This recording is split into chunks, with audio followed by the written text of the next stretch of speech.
সালাম and welcome back to another video. তো আজকে কথা বলবো, ফাইনালি আইপিএল শেষ হয়ে গেছে এবং আইপিএল এর উইনিং টিম, যে টিমটাকে আমি এত বছর ধরে সাপোর্ট করতাম এবং সেই টিমটা finally back to back champion হয়েছে। 2025 সালে যখন আরসিবি আইপিএল জিতেছিল, মোস্ট প্রবাবলি বেশিরভাগ হেটার্সরা এই কথাটা বলেছিল যে লাক বাই চান্স তারা জিতে গেছে, এত বছর পর ফাইনালি তারা জিতেছে। দেখো, তুক্কা একবার লাগে, বারবার লাগে না, এই কথাটা আমি বারবার বলি।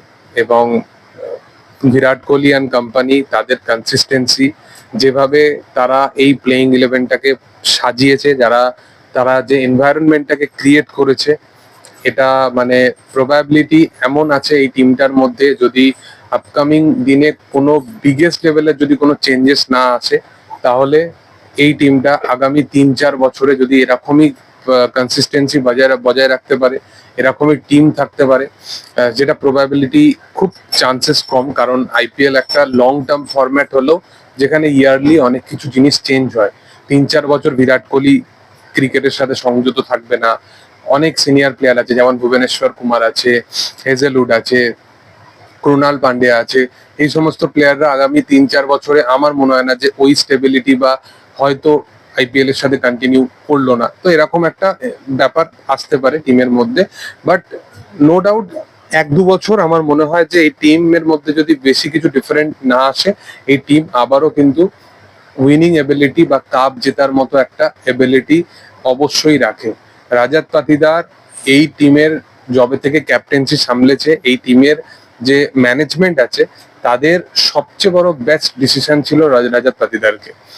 মানে এক সময় আইপিএল এ সবচেয়ে বেশি ট্রোল হওয়া দল ছিল আরসিবি, এবং আজকের দিনে দাঁড়িয়ে আইপিএল এ সবচেয়ে বড় চ্যাম্পিয়ন। মানে তারা ব্যাক টু ব্যাক তিন নম্বর টিম, এবং রাজাত পাতিদারের টিম যেটা ব্যাক টু ব্যাক চ্যাম্পিয়ন হয়েছে।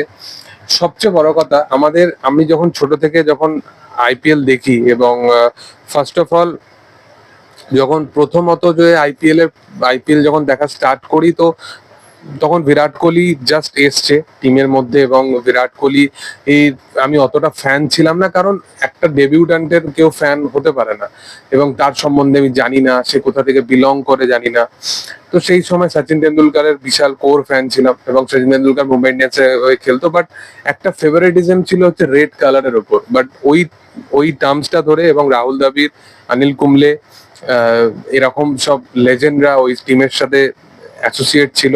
তারপরে ডে এগোতে থাকলো, বিরাট কোহলি কোথাও গিয়ে একটা বলতে পারো যে 2011 বা 12 সময় আমার যেটা মনে আছে, যে বিরাট কোহলি একমাত্র প্লেয়ার ছিল রিটেন হয়েছিল, এবং 2012 থেকে আমি বিরাট কোহলির কোর ফ্যান। এবং তারপরে টিম স্টেবিলিটি এগোতে থাকে, এবং বিরাট কোহলি প্রপার ওয়ানডে টেস্টের একদম প্লেয়ার ছিল, বাট টি20 ফরম্যাটের একদম ব্যাটসম্যান ছিল না। তারপরে নিজের খেলার মধ্যে স্টেবিলিটি চেঞ্জ করে 2014 সালে টি20 ওয়ার্ল্ড কাপ, সেখান থেকে যেভাবে ট্রানজিশন আছে বিরাট কোহলি ক্রিকেটিং কেরিয়ারে, বিশেষ করে টি20 ফরম্যাটে, এবং তারপরে 2016-তে ওই যে হার্ট ব্রেকিং, অলরেডি এই টিমটা 2009 সালে ফাইনালে গেছিল, 11-তে ফাইনালে গেছিল, 16-তে ফাইনালে গেছিল, বাট জিততে পারেনি। 2024-এর পর থেকে প্রায় মোস্টলি 2022-21-এর পর থেকে অনেকগুলো বার কোয়ালিফাই করেছে, এলিমিনেটর খেলেছে, আউট হয়ে গেছে। এবং 2016-র যে হার্ট ব্রেকিংটা, সেটা আমার সবচেয়ে বেশি মনে থাকবে, কারণ আজকের টি20 ক্রিকেটে 209 এরকম সামথিং টার্গেট ছিল, এবং ক্রিস গেল, বিরাট কোহলি যেভাবে স্টার্ট দিয়েছিল, সেই এক্সিকিউশন হয়নি। এবং সবচেয়ে বড় কথা, ওই ক্যাপ্টেন্সিতে, বিরাট কোহলির ওই ক্যাপ্টেন্সিতে তুমি যদি প্লেইং ইলেভেন দেখো, Virat Kohli, Chris Gayle, AB de Villiers এবং 2-1 ব্যাটার ছিল মিডল অর্ডারে, এবং তারপরে টিম ছিল যেখানে বোলিং লাইন আপ একদমই স্ট্রং নয়, সেই রকম একটা স্টেবল, মানে একটা নিম্নমানের একটা বোলিং লাইন আপ নিয়ে 2016 ফাইনালে, এবং বিরাট কোহলি 973 রান, মানে যেটা আনবিটেবল, আনম্যাচেবল, যেটা কবে বিট হবে, কবে এই রেকর্ড বিট হবে সেটা আমি জানি না, বাট 973 রান বিরাট কোহলি 2016 সালে করেছিল, এবং ওটা আমার 10 বছর আগে সবচেয়ে বড় হার্ট ব্রেকিং ছিল, যে ওই ম্যাচটা কিভাবে হারতে পারে। তারপরে এগোতে থাকে, তারপরে 8-9 বছর পর একটা জেতা, ফায়ার ডুপ্লেসি মিডিলে ক্যাপ্টেন্সি করে বিরাট কোহলির পর, 2 বছর টিমকে সামলায়, তারপরে ওখানেও প্রবলেম হয়। টিমের মধ্যে ম্যানেজমেন্ট পুরোপুরি চেঞ্জেস করা হয়। মিডিলে ড্যানিয়েল ভিটোরি কোচ ছিল, তারপরে এখন মো বোবার্ট বা দীনেশ কার্তিক এরা যবে থেকে সামলেছে পুরো বিষয়টাকে, তবে থেকে পুরো টিমের এনভায়রনমেন্ট চেঞ্জ হয়ে গেছে। এবং তারপরে 2025 সালে রাজত পাতিদারকে ক্যাপ্টেন করা, এটা বিশাল বড় একটা মানে এবং এই টিম না সবসময় যেটা প্রথম থেকে এই টিমের যেটা একটা বাজেই ম্যানেজমেন্টের ডিসিশন ছিল যে এরা সবসময় স্টার প্লেয়ারদেরকে নিয়ে আসতো। মানে আজকের দিনে দাঁড়িয়ে হেনরি ক্লাসেন, ট্রাভিস হেড এরা সব টি-20-র বড় বড় ব্যাটার, এবং এরা একটা টাইমে আরসিবির হয়ে খেলেছে বা বেঞ্চে উপস্থিত ছিল। AB de Villiers, Chris Gayle, Glenn Maxwell, Brendon McCullum probably ছিল। তারপরে অনেক আগে যদি তুমি যাও, জ্যাক কালিসও প্রবাবলি ছিল। তো বিশাল এই টিমের ফ্র্যাঞ্চাইজ মানে বিশাল বড় লেভেলের, এবং ইউবরাজ সিং।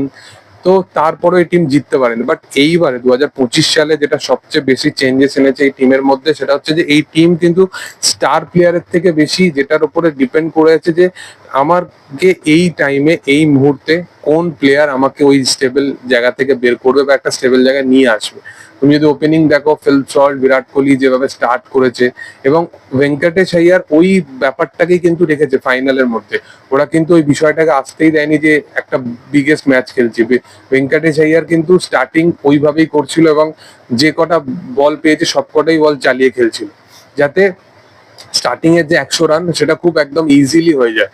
তারপরে মিডিলে যখন বিরাট কোহলি একদম স্টার্টিং করে, কাগিজো রাবাডাকে হিট করে, তার স্টার্টিং এর দিকে যদি স্ট্রাইক রেট দেখো প্রায় 200+, তারপরে আস্তে আস্তে 90+ স্ট্রাইক রেটে চলে যায়, এবং তারপরে সে বুঝতে পারে যে কিভাবে ম্যাচটাকে ফিনিশ করতে হবে।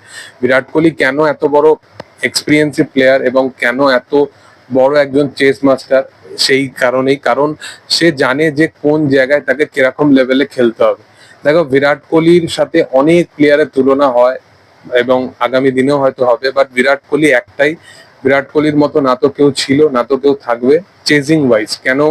বিরাট কোহলি তার যে টেম্পারমেন্ট, এবং সবচেয়ে বড় কথা একটা ক্রিকেটারের যেটা সবচেয়ে বেশি দরকার সেটা হচ্ছে কনসিস্টেন্সি।